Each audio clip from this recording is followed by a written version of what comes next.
नमस्कार, आप देख रहे हैं एसबीटी न्यूज। पेश है 8 अप्रैल शुक्रवार शाम 7:15 बजे राजस्थान की बड़ी खबरें। राजस्थान में लगातार 2 वर्षों से सुस्त पड़े बाजार को इस बार त्योहारी सीजन में अच्छे व्यापार की उम्मीद है। वाहन और उपभोक्ता अप्लायंसेस कंपनी 2 साल से सुस्ती के बाद इस साल फसल कटाई सीजन से बिक्री में सुधार की उम्मीद कर रही है। कार, दुपहिया वाहन और उपभोक्ता अलायंसेस बनाने वाली कंपनियों का कहना है कि इस श्रेणी की मांग में साल दर साल वृद्धि की जा रही है। एयर कंडीशनर, रेफ्रिजरेटर एवं अन्य ड्यूरेबल उत्पादों की मांग 20 से 25% की वृद्धि के साथ कोविड के पूर्व स्तर को पार करने की उम्मीद है। राजस्थान के पूर्व उप मुख्यमंत्री सचिन पायलट शुक्रवार को अजमेर पहुंचे। इस दौरान उन्होंने मीडिया से बातचीत में केंद्र सरकार पर महंगाई और निजीकरण को लेकर कहा कि आने वाले दिनों में खाली पड़े पदों पर जल्द नियुक्तियां की जाएंगी। कांग्रेस पार्टी एकजुट होकर राजस्थान में एक बार फिर अपनी सरकार बनाएंगे।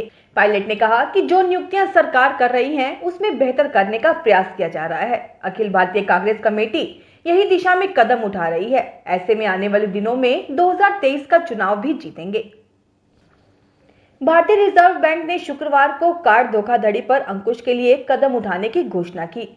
इसके तहत रिजर्व बैंक ने सभी बैंकों को एटीएम से बिना कार्डलेस की नकदी निकासी की सुविधा शुरू करने की अनुमति देने का फैसला किया है। वर्तमान में देश के कुछ ही बैंकों द्वारा एटीएम के माध्यम से कार्ड रहित नकदी निकासी की सुविधा दी जा रही है। यह सुविधा भी ग्राहकों को तभी मिलती है जबकि वे संबंधित बैंक के एटीएम का इस्तेमाल करते हैं।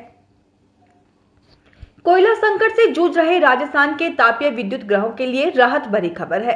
राजस्थान विद्युत उत्पादन निगम को छत्तीसगढ़ के सरगुजा स्थित परसा कौल ब्लॉक में खनन कार्य आरंभ करने के लिए छत्तीसगढ़ सरकार के पर्यावरण, वन और जलवायु परिवर्तन मंत्रालय से हरी झंडी मिल गई है। इस नए ब्लॉक में कोयले का खनन कार्य आरंभ होते ही राज्य के तापीय विद्युत ग्रहों के लिए अतिरिक्त कोयला मिलने लगेगा। मुख्यमंत्री अशोक गहलोत के व्यक्तिगत प्रयासों से यह संभव हो पाया है। मुख्यमंत्री ने 25 मार्च को छत्तीसगढ़ के मुख्यमंत्री भूपेश बघेल से रायपुर में मिलकर राजस्थान को कोयला देने का आग्रह किया था। करौली शहर में उपजे तनाव के बाद लागू कर्फ्यू में शुक्रवार को 3 घंटे की ढील दी गई। कर्फ्यू में ढील मिलते ही लोग जरूरी सामान के लिए दुकानों पर उमड़े। छूट अवधि में सब्जी, फल, किराने की दुकानें, दूध की डेयरी और पेट्रोल पंप खुले। वहीं गैस एजेंसियों ने सिलेंडरों की आपूर्ति की। कर्फ्यू की अवधि 10 अप्रैल तक बढ़ा दी गई है। कर्फ्यू में ढील के दौरान पुलिस और प्रशासनिक अधिकारी गश्त कर बाजारों में स्थिति का जायजा लिया। जयपुर में राजनीतिक लाभ के लिए राजस्थान सरकार ने भले ही जयपुर नगर निगम को 2 हिस्सों में बांट दिया हो, लेकिन उसका खामियाजा अब जनता को भुगतना पड़ रहा है। राजस्व अर्जित करने के साधन नहीं होने और खजाना खाली होने के कारण विकास के काम करना तो दूर, अधिकारियों कर्मचारियों को सैलरी देने तक के लाले पड़ रहे हैं। नगर निगम हेरिटेज जयपुर में सैलरी नहीं मिलने से खफा सफाई कर्मचारियों ने शुक्रवार को निगम मुख्यालय पर प्रदर्शन किया। उन्होंने प्रशासन के खिलाफ नारेबाजी करते हुए काम बंद कर दिया। वहीं दूसरे कर्मचारियों के अघोषित काम बंद करने से आमजन के काम प्रभावित हो रहे हैं। वहीं आयुक्त अवधेश मीणा ने कहा है कि आज देर शाम तक या अगले 1-2 दिन में कर्मचारियों को सैलरी मिल जाएगी। भीलवाड़ा जिले में बड़ी संख्या में किसान चना बिक्री के लिए पंजीयन करवा रहे हैं, परंतु अभी तक खरीद शुरू नहीं हुई है। इन दिनों मंडी चने का भाव 4,900 से 4,950 रुपए प्रति क्विंटल है। इससे उन्हें प्रति क्विंटल 300 से 350 रुपए का नुकसान उठाना पड़ रहा है। मंडी में भाव समर्थन मूल्य से नीचे रहने के कारण किसान समर्थन मूल्य पर चना बेचने की इच्छुक हैं। किसानों का कहना है कि राजफेड पर पंजीयन कराने के बावजूद खरीद करने का कोई मैसेज नहीं मिल रहा है। इसके चलते किसान मंडी में ही चना बेचने पर विवश हैं। चने का समर्थन मूल्य 5,250 रुपए प्रति क्विंटल निर्धारित है। गर्मियों में फ्लाइट कम होने के बावजूद जोधपुर एयरपोर्ट पर यात्री सुविधाओं का टोटा है। बीते एक पखवाड़े में 2 हवाई यात्राओं ने केंद्रीय नागरिक उड्डयन मंत्री ज्योतिरादित्य सिंधिया को ट्वीट करके एयरपोर्ट की व्यवस्थाएं सुधारने की बात कही थी। गुरुवार को एक यात्री को एयरपोर्ट टर्मिनल में बैठने की जगह नहीं मिलने पर उसने सिंधिया को ट्वीट किया और यहां हालात सुधारने के लिए कहा। देश भर में 27 मार्च से समर शेड्यूल लागू हो चुका है। समर शेड्यूल में जोधपुर एयरपोर्ट पर फ्लाइट की संख्या सर्दियों के मुकाबले आधी रह गई है। कोरोना काल में बच्चों को पढ़ाई में हुए नुकसान की भरपाई के लिए जो ब्रिज कोर्स की वर्कबुक राजस्थान राज्य शैक्षिक अनुसंधान एवं प्रशिक्षण परिषद RSCERT उदयपुर ने तैयार की है, उसे सरकारी स्कूलों में पहले चरण में 3 माह तक 4 कालांश तक पढ़ाया जाएगा।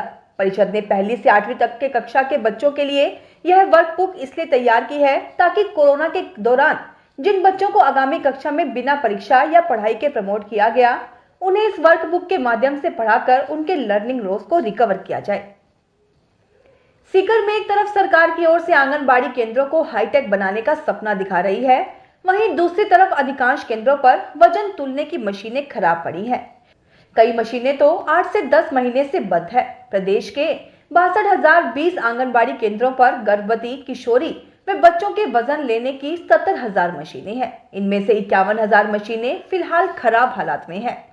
इसके अलावा बच्चों के वजन के साथ लंबाई लेने की मशीन, इन्फेटोमीटर व स्टेडियोमीटर भी 50 से 60% तक खराब है। मुख्यमंत्री अशोक गहलोत के गृह जिले जोधपुर में भी 1,850 मशीनें खराब हैं।